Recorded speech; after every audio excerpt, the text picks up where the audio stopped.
YouTube をご覧の皆さん、こんばんは、ひございまんです。今日は、ちょっと、前と別ような課題をちょっと、話をしたくて、ビデオを出していろんな人は、自分がどうやって日本語を覚えましたかと、そういう質問聞かれて、あとなんかそういうやっぱ英語力に自信ない人もなんかそういうコメントだと申し訳ないとかっていろいろ書いて、もう全然そういう必要もないと思いますけど、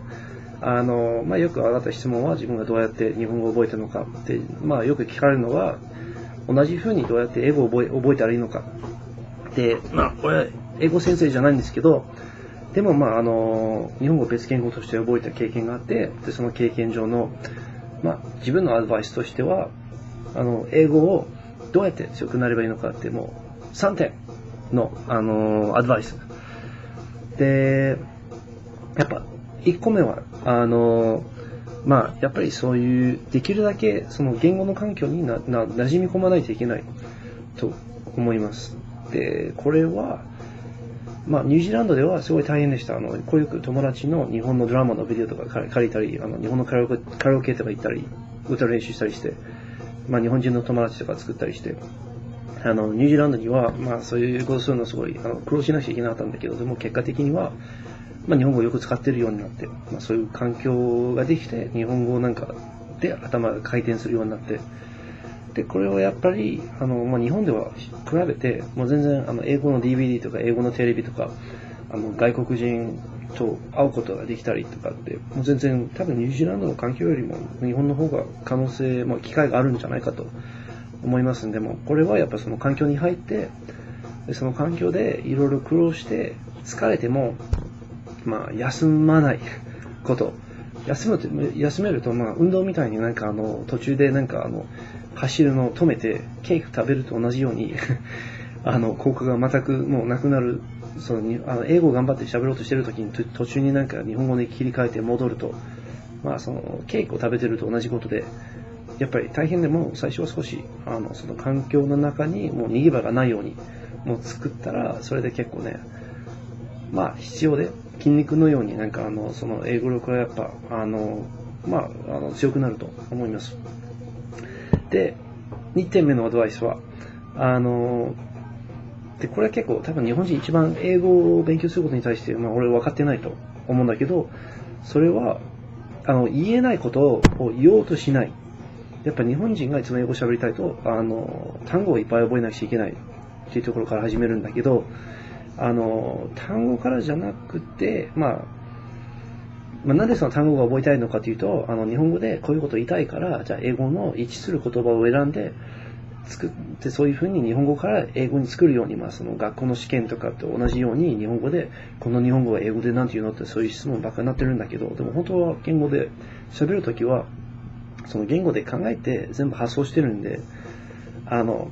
もちろん自分が知らない言葉で考えることはできない。で、いつも変換しようとしたって、なんかこういう会話にならないから、やっぱ日本語で、この場合は英語で考えたいとしては、その英語で考えるためには、自分が知っている言葉しか使わない。で、あんまり難しいことも考えようとか言おうとしない。最初はすごいそういう、限界を感じるんだけど、でもそういう、もう限定された英語から、それが自分のなんかもう、モチベーションとなると思うんで、とりあえずそう、自分の言いたいこととか会話を控えて、その言語でもうすでにできることだけ活かして、それを喋ってて、それからもどんどん拡大していく。あんまりいきなりね、もう何十年で覚えた日本語でいきなりなんか同じ小さい英語は誰もできるわけじゃない。ある意味でもう子供みたいに戻んなくちゃいけない。で、結構子供の時いろいろなんか表現したいのにできない、そういう表現ができないイライラとかストレスも結構なると思う。俺は最初日本語使ってた時にもやっぱ子供って辛いなってよくこういうこと言いたいのに言葉知らないって、英語でも日本語でもこれがあって、で本当はこういう、日常会話とかなんか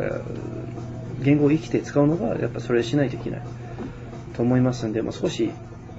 最初苦しいんだけど、子供みたいに戻って、最初簡単な言葉しか使わない。もうできるだけその頭がその言語で全ての使う言葉はその言語の言葉になるようにすればいいと思います。で、3点目は恥ずかしがるな。やっぱり日本の教育はもう失敗しないようにみんな教育されるんだけど、これはやっぱり日本人がそういう間違いするのが怖いんだけど、でも間違えるからこそやっぱ言葉を覚えると思います。で、そういう恥ずかしい思いが一番なんかそういうもう記憶に残って感情的な経験がそれが俺にとって一番なんかいろんな日本語を覚えた時、こういう恥ずかしい時になんかこういう間違った時にこの表現を覚えたとかって、もうそれが一番ね、もう身につく言葉となるんで、一つの例として子供一番最初日本2週間福岡来てホームステイした時、15歳の時、もう毎朝ね、そのお母さんが見送って毎朝もう見送って行ってらっしゃいとかって言って、で行ってらっしゃいってこと分かんなかったんだけど、なんとなくこれじゃあねバイバイってみたいな言葉だって、その時行ってらっしゃいって言うんだと分かって、毎日学校行く前にもう振り返って、そのホームステイのお母さんに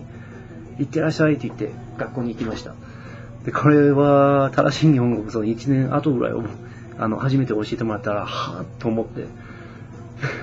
なんで誰も言ってくれないのとかと思って、もうやっぱその恥ずかしさとかってね、そういう日本語はやっぱもう忘れないことになるから、やっぱりね、その恥ずかしく思わないで、遠慮しないで、恥ずかしい思いもいっぱいして、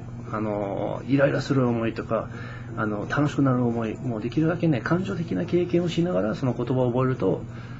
早く身につくと思いますんで、俺はそうやって、本当学生としては、日本語はね、大学で2年目でもう落ちちゃって、先生にもう勉強やらないでくださいとかって頼まれたし、それからね、やっぱり日常的にアルバイトとか友達増やして意識的にニュージーランドにいる困っている日本人を助けたりして、仕事を通じていろいろそういう機会を作って使う機会とかって面白い経験をしながら、やっぱりそれが一番いいと思いますんで、もう皆さんもぜひそういう機会を自分で作って、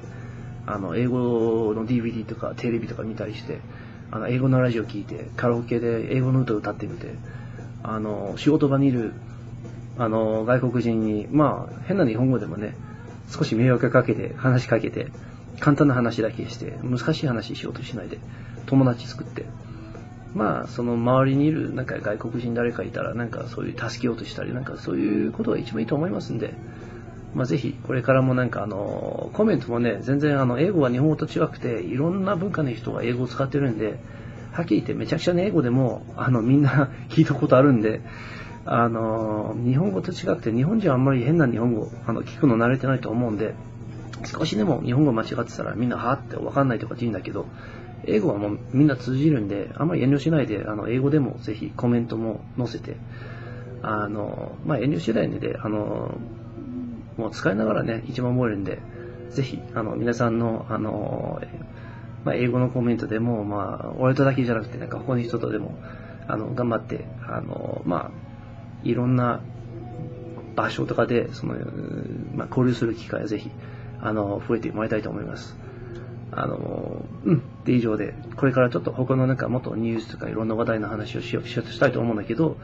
少しこれは質問があったりしてコメントがあったりして、ちょっとこういう回答みたいなのしたかったと思いましたので、いかがでしたか。ぜひ感想とか教えてください。はい、ピース。